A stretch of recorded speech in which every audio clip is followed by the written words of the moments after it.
पोरींना, त्याच्यातच पोरी भीतीने यायच्या, कशा तरी यायच्या. एक दिवस माझ्या वर्गामधली 4 वर्षाची बावली नावाची मुलगी आली. त्या लोकांनी पकडले तिला, बाहेर गेले की म्हणले लाडू खा लाडू. त्या लाडू मध्ये दिल्या होत्या काचा कुटून. त्या माझ्या लेकरानं गुटू तो लाडू खाल्ला. पोटामध्ये काचाचा लाडू खाल्ल्यानं आतडे कच तुटले, रक्ताच्या उलट्या झाल्या आणि भावली माझी प्राण झाली. माहित नाही मुलीनं तुम्हाला तो शिक्षणाचा पहिला बळी होता. तुम्ही शिकल्या, सवरल्या, सरपंचापासून राष्ट्रपतीपर्यंत गेल्या. कुणी पाहायचा आहे इतिहास? माझ्या बावलीचा हौद आताही मस्ताना चौक पुण्याला आहे. हौद बावलीचा आपण पाहायला पाहिजे. आपण खरंच इतिहास आपला सांभाळून ठेवायला पाहिजे. आणि आता अर्चनाताई आणि आपल्या रक्षा मॅडम खरंच हे चांगलं काम करत आहेत. आपण त्यांना पाठिंबा द्यायला पाहिजे, करायला पाहिजे. आपण समाजासाठी काहीतरी मरण्यात आहेच एक ना एक दिवस, काहीतरी करून जायचं. आपण सगळ्यांना बोलता येते, होईल हळूहळू सगळ्यांना सवय. आणि तो बावलीचा मृत्यू झाला. पुन्हा लोक घाबरायला लागले. पालक मुलींना पाठवत नव्हते, नाही म्हणायचे. लोक धमक्या द्यायचे ना. लोक पोत्यामध्ये सुद्धा लेकराला आणून सोडायचे वर्गामध्ये लोकांच्या भीतीनं. मी शिकवायला जायची, पण मला लय घाण शिव्या द्यायची बघा. लोक शिव्या शाप द्यायचे, खरकट पाणी टाकायचे, शेण माती टाकायचे. मी एक दिवस त्यांना म्हटलं माझे जण नाही बाय आता शिकवणं होणार. वैताग कुठं जीव माणसाचा, दिवसभर अंगाचा वास यायचा, खरकटा पाण्याचा, कसं शिकवणार माणूस? हे मला नाही सावित्री, आपण शिक्षणाचा वसा घेतलाय ना, आता नाही मागे फिरायचं. तू सोबत एक लुगडा घेऊन जात जा आणि तिथं जाऊन ते नेसत जा आणि येताना दुसरं घालून येत जा. त्यांचं त्यांना काम करते, तुझं तू काम कर. मी होय म्हटलं, मी तसंच करायला लागली. पण हे लोक काय ऐकत नव्हते. एक दिवस काय झालं, एक घटिंगण अडदाण माणूस उभा राहिला ना माझ्या समोर येऊन, घरा डोळ्याचा, आणि म्हणे तो कसा, सावित्री शिक्षणाचं खूळ बंद केलं नाहीस तर तुझी अभ्रुशापीत राहणार नाही.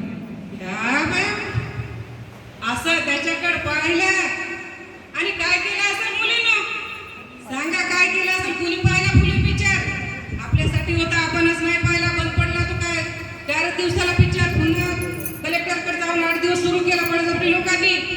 आणि मग ते त्याला अशा ठेवून दिल्या. मी थडा समजा गाव पाहत होता आणि म्हणत होता काय बाई की भितर बापाला मारती, मग काय सोडते की काय? माझी आबरू म्हणजे काय त्याच्या बापाची जहागिरी वाटली काय? घाबरतच नव्हती मी, वाघीण होते. आणि मग हे लोक मला घाबरायची. मला मग जाता येता अशी दरवाजातून खिडकीतून पाहायची. कुणाची लाभ झाली नाही माझ्या वाट्याला जायची आणि शिक्षण देऊ नको म्हणायची. लोक फारच हुशार असतात की. ते गेले माझ्या सासऱ्याकडे आणि म्हणायला लागले, गोविंदराव, अहो गोविंदराव, तुमच्या मुलाने आणि सुनेने उच्छाद म्हणलाय हो, धर्म बुडवायला निघाले. तुम्ही त्यांना समजावून सांगा, नाही तर आम्ही तुम्हाला वाडीत टाकू. वाडीत असे वाकून बोलत होते. हे होते घरात माझे सासरे. मोठे माणसं कुणाचे भडकतात ना, आणि तो काय तर तसा होता 150 वर्षापूर्वीचा. माझे सासरे भडकले ना, यांना बोलायला म्हणले, ज्योती, अरे ज्योती बाहेर बघू. ते येऊन असं उभं राहिले की, आर तू चालवलंस काय? आर सुखानं 2 घास खाऊ द्या मसनी. आणि तुला जरी शिक्षणाचा खूळ बंद करायचा नसेल तर चालतं माझ्या घरातून. आणि निघाले की तडे चालायला लागले. मी हे समजा पाहतच होते. मी म्हणलं चाललासा कुठं आहे? मला एकटीला सोडून चाललासा कुठं? ते म्हणले, हे बघ सावित्री, तुझा निर्णय तू घे. तुला माझ्या संगत यायचं का घरी राहायचं? ते म्हणलं, मला नाही घरी राहायचं. तुम्ही म्हणलं शिक्षण घ्या, मी शिक्षण घेतलं. पोरीनं शिकव म्हणलं, मी शिकवलं. आणि मी घरी राहून काय करू? मलाही तुमच्यासोबत यायचंय. आम्ही निघालो. त्या उन्हाचा पारा होता, दुपारचे 2 वाजले होते. बिना चपल्यानिशी आम्ही अंगाच्या कपड्यानिशी निघालो घराच्या बाहेर. समाजाचं काम करणं एवढं सोपं नसते, फार अवघड काम आहे समाजाचं काम करणं. आणि आम्ही निघालो. अर्ध्या गावात गेलो तर ह्यांचा मित्र भेटला, उस्मान शेख. या लोकांनी बदनाम केलं त्या जातीला. आणि भेटला, तो म्हणते, ज्योतिराव, तुम्हाला गाव सोडून काही जायची गरज नाही. तुम्ही समाजाचं काम करता ना, तुम्ही माझ्या एका खोलीमध्ये येऊन राहा. मी लहान तुमच्या धाकटा भावासारखं तुमच्या पाठीशी राहील. आम्ही गंजपेटीमध्ये त्याच्या उस्मान शेखच्या घरी एका रूममध्ये राहायला लागलो. त्यांच्या बहिणीने सुद्धा मला आमच्यासोबत अंधाला कांदा लावून फातिमा शेखनं काम केलं. ती सुद्धा शिक्षिका झाली आमच्यासोबत. आणि हे समाजाचं असं काम आमचं सुरूच होतं. आम्हाला जुन्या रूढी परंपरा मोडून काढायच्या होत्या. बालविवाह असन, सतीप्रथा असन, आम्ही एक निर्णय घेतला की इथून बालविवाह होऊ द्यायचे नाहीत. समजा नव्याला एक केला. आता समजायला माहित आहे, बरेच ग्रंथ वाचलेले सगळे इथं तज्ञ मंडळी आहेत. समजा नव्याला एक केला तेव्हा लहान लहान मुलीची लग्न व्हायची बघा. 6 महिन्याचं म्हणलं का, वर्षाचं म्हणलं का, 5 वर्षाचं, 10 वर्षाचं, कधी कधी तर पोटालाच टीका लावायची. तुमची मुलगी झाली तर आम्हाला द्या ना, मुलगा झाला तर आम्ही लग्न लावू म्हणून. तर हे असे लहान लहान लस भारताची संस्कृती मान आपल्या कुठं शोधून सापडायची नाही. आणि जोड्या कशा लावायची बघा. 5 वर्षाची मुलगी 50 वर्षाचं म्हातारं, 10 वर्षाची मुलगी 70 वर्षाचं डांगर. तो मरणारच की काठीवर आलेल्या आज ना उद्या. आणि ते मेला की तिला सजून धरून त्याच्या चित्त्यावर बसवायचे आणि सती जमवायची, मारायची तिला. आणि आवाज जाऊ नये म्हणून ढोल वाजवायचे जोराजोरामध्ये, त्या पुरीचा आवाज जाऊ नये म्हणून. आणि त्याच्यात तुम्ही वाजून जाऊन पळून गेली तर तिचे केस कापायचे, डोक्याचे मुंडन करायचे. बाईचं सौंदर्य केसात असतं ना, मग ती सुंदर नाही दिसली पाहिजे. आम्ही ठरवलं संप करायचा, पोरीचे केस इथून कापू द्यायचे नाही. समजाने आम्हाला साथ दिली नव्यानी आणि साथ दिली. संप झालं सुरू. 10 दिवस झाले, 15 दिवस झाले, महिना झाला, संप काय मिटेना. या लोकांच्या वाढायला लागले ना दाढी कटिंग. पाहिलं ना आपण लॉकडाऊन मध्ये काय हाल झाले ते लोक म्हणले अरे त्या पोरींचं राहू द्या, पण आमच्या तर दाढी कटिंग करा. तिथून आम्ही केस बदलणार नाही मुलींचे. आणि तेव्हा कुठं ते संप मिटला. असे आमचे एक एक कामं सुरूच होते. पण लोकांचा लेवायचा कालवा म्हणायचे, ज्योतिबाला जित्ता काढला पाहिजे. याचं एक काम सुरूच आहे. एक दिवस काय झालं, रातच्या घरी असे पुस्तक लिहित बसले होते. रातच्या 12 वाजले होते. आता ठकठक आवाज आला. म्हणलं कोणाला असं काय करायला. असं दार उठून पाहिलं तर 2 मारेकरी हातात कुऱ्हाडी घेऊन, कुठेही ज्योतिराव, आम्हाला त्याची खांडोळे करायची, कुठेही ज्योतिराव. मी असं मागे सगळे हे आले समोर. म्हणतात काय रा, का मारतायस आम्हाला. ते म्हणले आम्हासनी ठाव नाही, तुमची खांडोळे करायची, आम्हासनी पैसे भेटले ती. अरे हो, पैसे भेटले तुम्हाला, माझ्या जीव घेऊन तुम्हाला पैसे भेटत असेल तर मला बरंच वाटेल की. पण मी काय सांगतो ते तर आहे का. पोरी बाळीला शिकवा म्हणतो, लहानपणी लग्न करू नका. पोरी शिकती, सवरली, शहाणी होती, तर तुम्ही मलाच मारायला आल्या. ज्यानं तुमच्या हातामध्ये कुऱ्हाडी दिल्या त्यांच्या हातामध्ये कुऱ्हाडी द्या. कसे धोत्रावाले होत नाही ते बघा. त्या दोघांनी टकमक एकमेकाकडे पाहिलं. त्या कुऱ्हाडी तिला फेकून म्हणले ज्योतिराव, आजपासून तुमच्याकडे कोणी कानाडोळा करील त्यांची आम्ही खांडोळी करील. तुम्ही आता घाबरू नका, सांग आम्ही तुमच्या पाठीशी आहे. आणि लोक म्हणजे परेशान झाले. म्हणजे आज ज्योतिकडे काय जमत का भूमिका आहे की काय. ते मारायला गेलेले लोक यांच्यासोबत मुराफादार म्हणून फिरायला लागले. तिथून लोक सुधारले होते. तिथून 4-2 लोक आमच्यासोबत येत होते कामाला, आमच्यासोबत राहत होते. ते म्हणले आता हे संपन केला, काहीतरी कृती केली म्हणजे या लोकांना कळलं. काय कृती करावं म्हणून एका दिवशी आम्ही विचारत होतो सकाळी.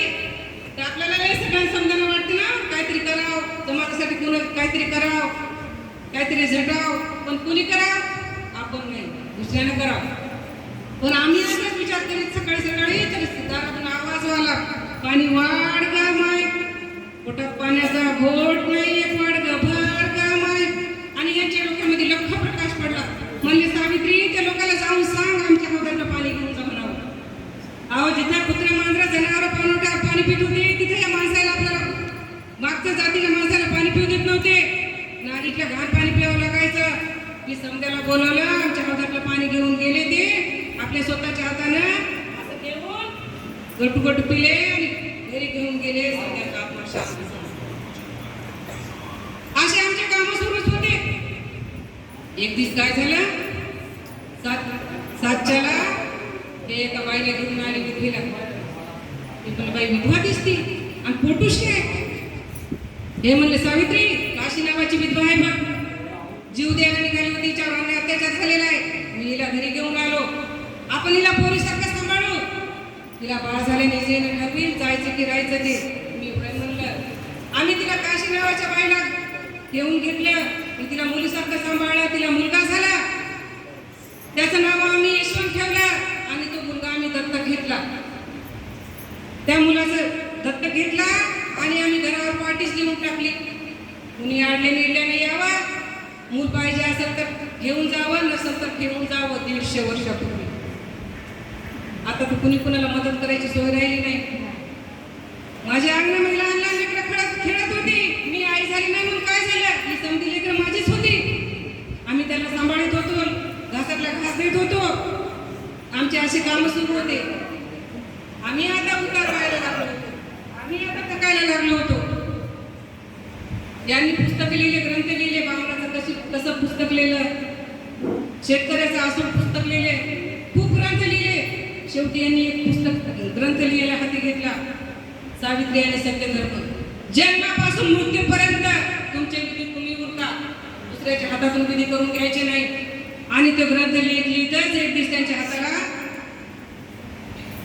हालत होतं, त्यांचा हात लिहिता लिहिता म्हणजे सावित्री काय झालं माझ्याकडे बघ बरं. माझ्या हाताला हात गारचीच पडला होता, त्यांच्या हाताला लिहिता येत नव्हतं, लकवा झाला होता. आता आपण पॅरालिस म्हणतो. मी उजव्या हाताला पेन डाव्या हातात दिला आणि डाव्या हाताने त्यांनी तो ग्रंथ पूर्ण केला. आणि ते पूर्ण करीत करतात म्हणजे सावित्री आता माझं मला काय करावं वाटत नाही बघ, हे जे पुस्तकाचा गाठोडा आहे ना हे सांभाळून ठेव. कुणीतरी युग पुरुष येणार आहे, तो युग पुरुष इतका महान असेल. या ते मनुस्मृती नावाचं पुस्तक आहे, महिलांसाठी फार घातक पुस्तक आहे ते. तो युग पुरुष इतका महान असेल, या पुस्तकाचे या मनुस्मृतीची होळी केल्याशिवाय जाण्याशिवाय राहणार नाही. तो महापुरुष इतका महान असेल. आणि असं बोलत बोलतच म्हणत होतं सावित्री तू लहानाचं मोठं कर, यशवंत त्याला डॉक्टर कर आणि त्याच्या हातातून समाजाची सेवा झाली पाहिजे. खूप बोलत होता, खूप बोलत होता आणि बोलत बोलत डोळे लावून घेतले त्यांनी, डोळे मिळते. मला समजलं होतं आता काय राहिलं नाही. मी रडत बसला नाही मुलींना, मी डोळ्यातून टिपूस काढला नाही. मी म्हणलं माझ्या यशवंताला, यशवंताचे मडकं धर. तो माझं लेकरू मडकं धरायला गेला तर तिकडून माझा नीर म्हणता यशवंता त्या मडक्याला हात लावायचा नाहीस, तू सावित्रीचा मुलगा नाही, तू सावित्रीचा दत्तक मुलगा आहे. मी माझ्या यशवंताला म्हणलं सर मागे, मी हातामध्ये मडकं घेतलं, मी समोर प्रेतयात्रा मागे आणि पूर्ण विधी मी माझा विधी माझ्या पतीचा विधी मी पूर्ण केला. भारतातली इतिहासातली पहिली महिला होती मुलींना मी. स्मशानात जाणारी आणि पतीचा विधी पूर्ण करणारी, पतीचा विधी पूर्ण करणारी मी पुन्हा कमर घोसून कामाला लागले. मला जमत तसं, मला झेपत तसं मी काम करीत होते. माणसं बरेच समाज सुधारला होता, मला मदत करीत होता. मी माझ्या यशवंताला लहानाचं मोठं केलं, त्याला डॉक्टर केलं. त्याला तो बाहेर देशात सुद्धा डिग्री घेऊन आला, शिकायला लागला. पण काय झालं आता शेवटाला आला ना, गोष्ट आली ना शेवटाला. पुण्यामध्ये फार मोठी प्लेगची साथ आली. हे पटपट माणसं मरायला लागले. ते जहाजामार्फत इंग्रजाचं राज्य होतं, जहाजाच्या मार्फत आले होते, ते जहाजासोबत आली होती उंदरं. गावचे गाव वस पडायला लागले, घर सोडून लोक शेतात जायला लागले. इंग्रज लोकांना कळाले की एखाद्या गावामध्ये एखादा माणूस लेकरू आजारी आहे की त्यांना जनावराला खायला जंगलामध्ये ते माणसं नेऊन सोडायचे.